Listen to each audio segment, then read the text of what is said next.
Organizations walking around here and they got smiles on their face for no reason whatsoever. You know that they're thinking about those surveys about public opinion, about how things are going in northern Wisconsin. We're not only doing the right thing, we're representing people who obviously, in many cases, haven't been able to find their voice. And so tomorrow is about clean water, alternative, self-sufficient economies that are working. It's about allotments, it's about treaty rights, because we want to empower everybody with facts so that when you say something, you say it knowing that it's backed up by something that someone else said and that it's grounded. And that helps us battle forward to help do what we believe in is to protect this pristine area for everything else other than one of those M things, okay?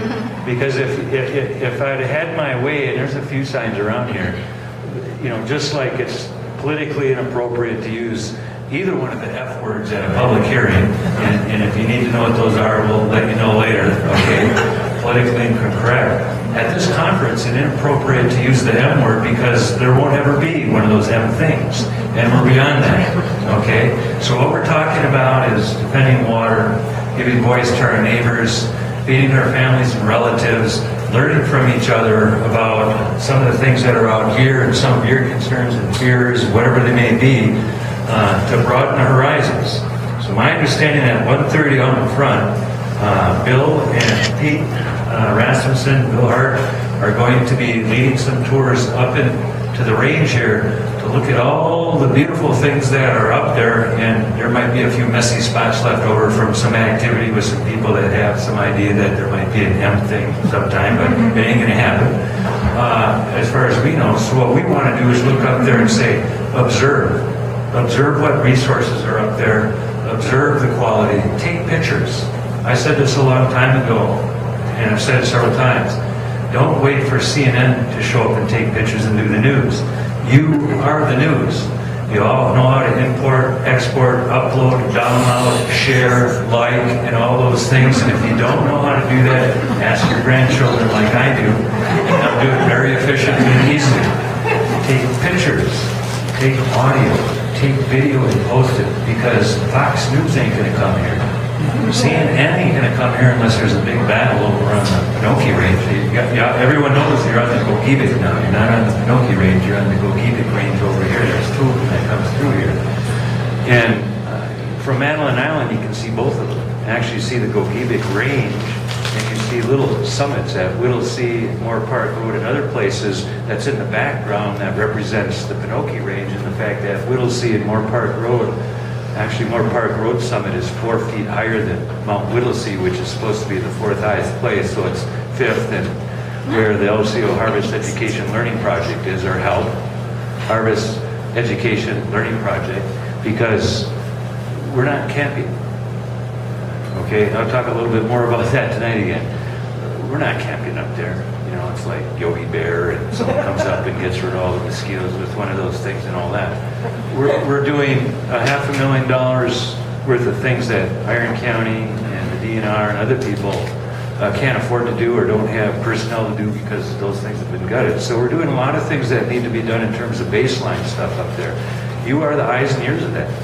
Okay, you might find a plant that's so rare that somebody will say, we need to do something about it. You may see the golden eagle that we've been looking for. We were looking for the nest up here. We don't know where it is. We know there's golden eagles in the region because they were actually sleeping in Odavero's farm field one day. They said, what the heck is out there? They thought it was something else, went out into the field, and here was this golden eagle basking himself with his head back like that, sleeping or something, you know, like, it's so beautiful up there. I'll just fall asleep for a while. They said it's a golden eagle. So where it came from, and they said there's actually two. So we're looking for its home. It might have a home where someone else has another plan, and it might bring, it might change perspectives of people to see that, knowing that there's this rare species up there. So you're the eyes and ears, the recorders of how pristine this is. Send your messages out to other people, because collectively, part of the problem is that this area is such a pristine area that even the people that live here have kept it a secret. And now that's come back to haunt them a little bit. It's like, don't tell anyone about that beautiful place. We don't want people to go there. And now we actually have people in the region that sometimes say, we didn't know that was there. We didn't know there was 10 unnamed streams over in that first phase of the M area. You know, we didn't know that this was here and that was there and everything else. Protected secrets because it's beautiful, and a lot of people, you know, people locally didn't want people to trample over this. And so in a way that's come back to haunt them because people are saying, well, what is it? I've talked with people who are in this county who have never been down to Moore Park Road who are supervisors. In fact, they said, there isn't anyone living down there in that area. I mean, have you ever gone there and actually been to the camp and find all the people that are coming out of the woods? They come out of the woods in tartans and kilts and dressed blue to kill. You know, really, it's really neat what's going on. So be open. Be a cup filling with information. You know, I talk a lot, I know a lot, but every day I learn a lot of beautiful things from all the people around that are involved in this. And coming to this facility with the blessing of the people that are here says something about. We want to thank Whitecap people who are working us to put this together, despite some of the dynamics of the politics of the community that make it kind of a little bit scary and eerie about what's going on. You know, there's going to be a whole bunch of Indians here all at once. Are they still taking blonde scalps? Stuff like that. Well, Melvin's actually giving some of his pelts away lately, so they're not collecting them anymore. St. Croix's fixing up their exhibit out here. Got some beautiful stuff with people. They might be doing some actually live arts and crafts stuff. They are going to be cooking for overflow, so if someone doesn't have a ticket, don't worry about that. Bill and Peter are going to show you some beautiful places, so have fun, enjoy, relax, converse. We don't want to tell you everything. We want a conversation. So we wedge for coming.